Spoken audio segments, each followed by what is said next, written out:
Welcome to the first installment of the Attack on Titan comparison series. We're going to kickstart this series on episode 80 today, which covers the end of chapter 121, the entirety of chapter 122, and some of chapter 123.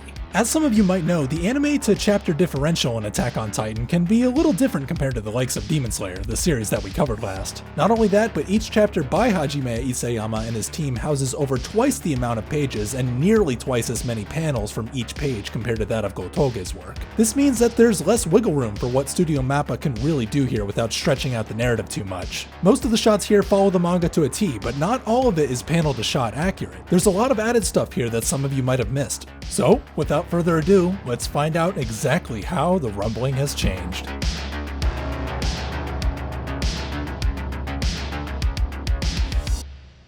The episode starts off with a recap of Grisha carrying out his restorationist plan. While this might be a recap, we get a lot of new animation here, showing the actual battle that transpired between Grisha and Frida, as well as now seeing how Grisha killed the rest of the family. While this might be horrible, I really do love how Mappa does their blood effects. It's got this really thin feel to it, and it's so spotty during the splatter effects. You might recall that this sequence was already animated in Season 3 from Rod Ray's perspective. This really gives us the chance to look at how Wit Studio compares to Mappa's style, as a lot of these cuts are very similar in how they're framed. There's a definite looseness to the feeling of Wit's art style, with slightly thicker and more rounded lines, focusing less on the details like the teeth and the eyes, and more on the movement itself. While Mappa might focus on more exact line work, there's a certain flow to Wit's animation style that just can't be beat. The extremely vibrant composition as well as the veiny texture coming from the Titans makes up for the details that Mappa would have otherwise paid a little more attention to. That being said, I'm a little more keen to movement over fine details, so Wit Studio is still my personal favorite, but which studio do you guys like better? Let me know in the comments.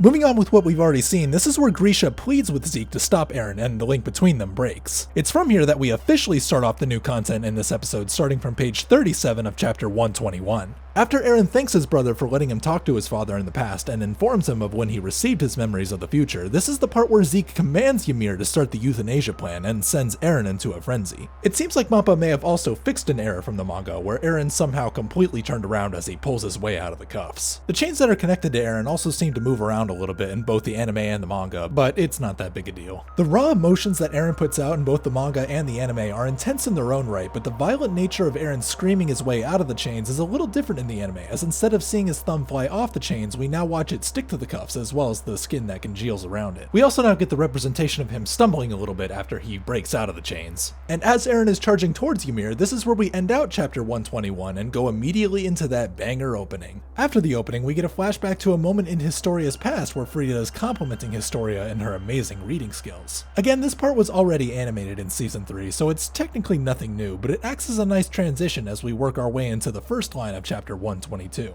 And from here is when Frida points to the book and we transition into Ymir's past. And this time her past starts with an anime exclusive rendition of what her life was like before she was a slave. It's here that we get a good view of the village she was living in, as well as how she kindly helps the villagers with their water, a precursor to what she'll be doing for the rest of her existence. And from here we now get the representation of her future oppressors invading the village while killing and enslaving its occupants. It's around this time when we continue adapting the chapter on page 2 as these Viking-like men exercise their power over their new slaves. Attack on Titan has always been a gore-strong anime, but it looks like even Mappa didn't have the heart to add the woman in the background with her tongue already cut off. Not that I wanted to see it anyways. From here we get some quick time-lapse shots that lead into Ymir's not-so-distant future where she's lugging resources around.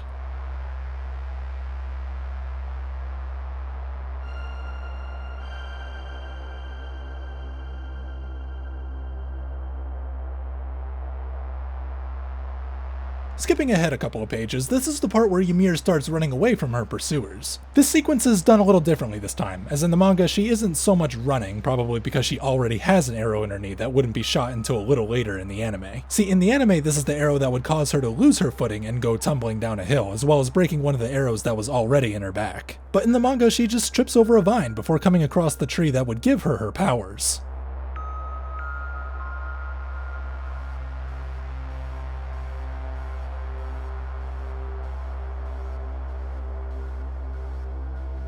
This time around it looks like she had a bit more incentive to actually enter it, as now we hear the audio cue of the horses behind her getting closer. Pretty much everything afterwards is spot on, from the time she falls into the tree and gains her powers before transforming into a Titan for the very first time. Though this time around we actually get to see the flash of light that leads into her transformation. Now this is the part where Ymir comes back to start serving the king. As we get some more time-lapse footage here, some of these shots like these ones aren't technically in the manga, just like some of these panels right here technically aren't in the anime, but they all basically tell the same story within a collage-like format. They both kind of stick to their own rhythm in this regard, though they do start to get back into sync with one another by the time Ymir starts bearing the king's children. By the time Ymir and her kids come before the king one final time, we get pretty much completely back into sync with the manga. And from there is when Ymir sacrifices herself for the king by blocking a rogue spear from the crowd. While she lays on the ground dying, we get some line removals here. After the king says that no mere spear should kill Ymir, he would normally say that her entire purpose of living is to serve him, but those lines aren't here in the anime.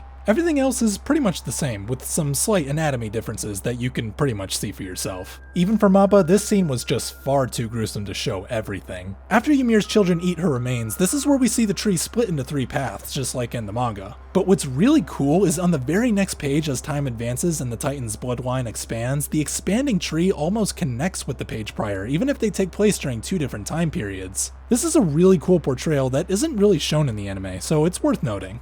From here we get some more anime-exclusive content showing Ymir endlessly creating Titans within this realm for all of time. During this time, some of the king's lines that would normally be playing in the background at this point are put on hold for a little bit as we watch Ymir slaving away for all eternity. With how little water she's carrying compared to the sheer amount of monstrosities she has to create, it must be utter hell for her. Especially when she had to create all those Titans in the walls, as we see her doing after this anime-exclusive part ends.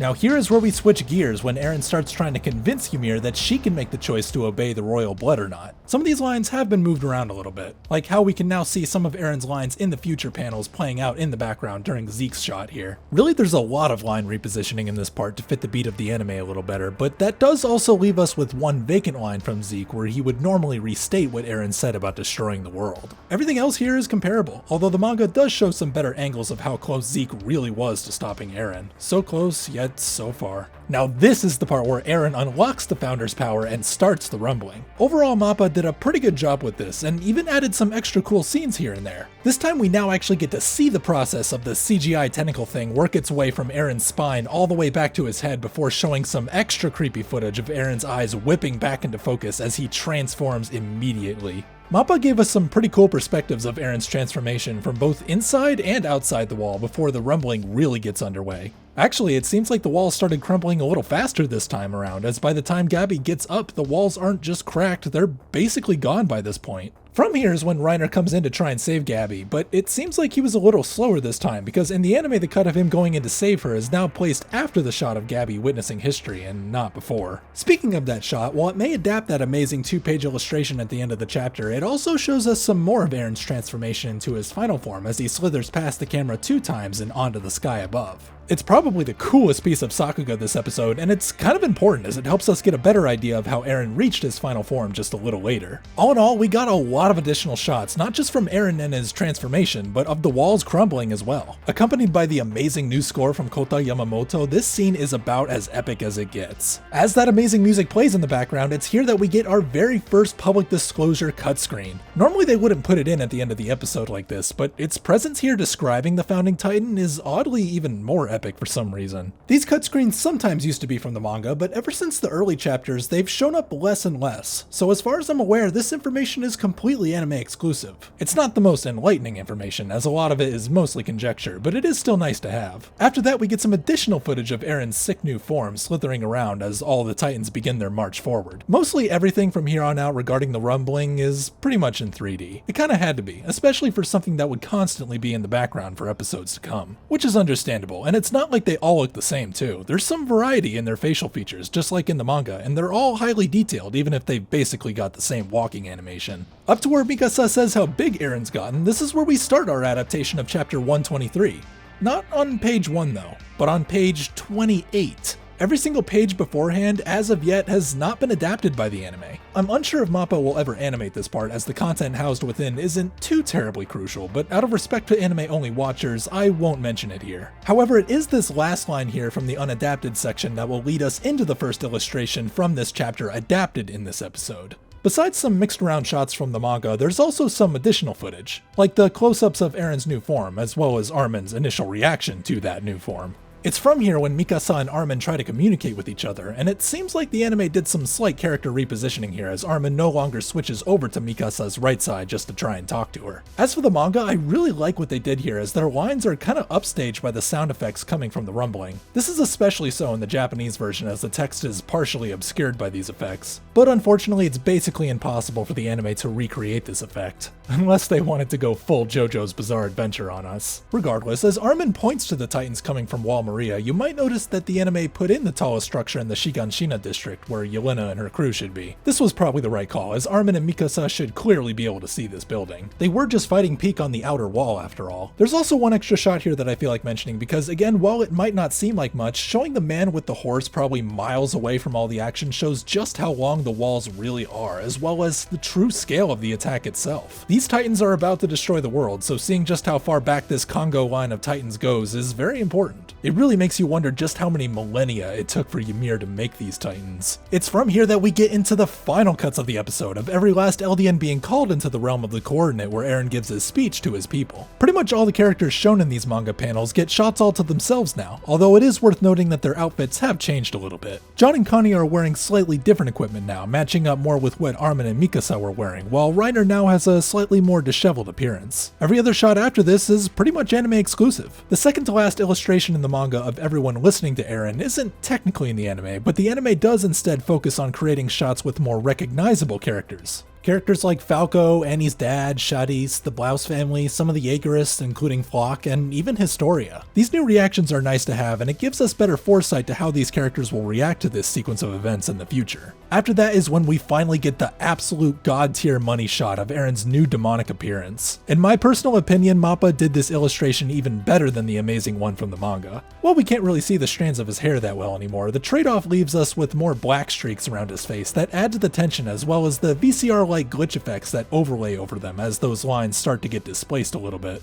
And you can't forget the trademark green eyes that I'm so happy we've been seeing more of lately. This is the illustration that will end out chapter 123, as well as the episode. Going through Isayama's art was really quite the treat. Throughout it all, I couldn't help but feel like I was reading some of Junji Ito's work, but with more of a sketchbook-like feel. Not by any means meant as an insult though, as these powerful disconnected lines really sell the emotion of the characters. It's a defining trait of the mangaka, and it's really starting to grow on me, kind of like it's slowly grown on the anime over time. I'm really looking forward to seeing how Mappa will animate the rest of this. It's gonna be one heck of a ride. I hope you guys enjoyed this video. It was a very interesting thing to tackle, but I'm looking forward to seeing where this series will take us in the future. We're going in a different direction from here on out, and I want to know what everyone thinks, as well as what you'd like to see in future videos. So comment down below. And if you truly did like this video, consider giving it a like and sharing it with a friend. And hey, also get subscribed for more Attack on Titan comparison videos. Oh, and I've also got a Patreon now for those who are interested. Don't worry, I'll love you either way. Well, that's it for me. As always, I hope you all have a fantastic day. This is Registry, signing off.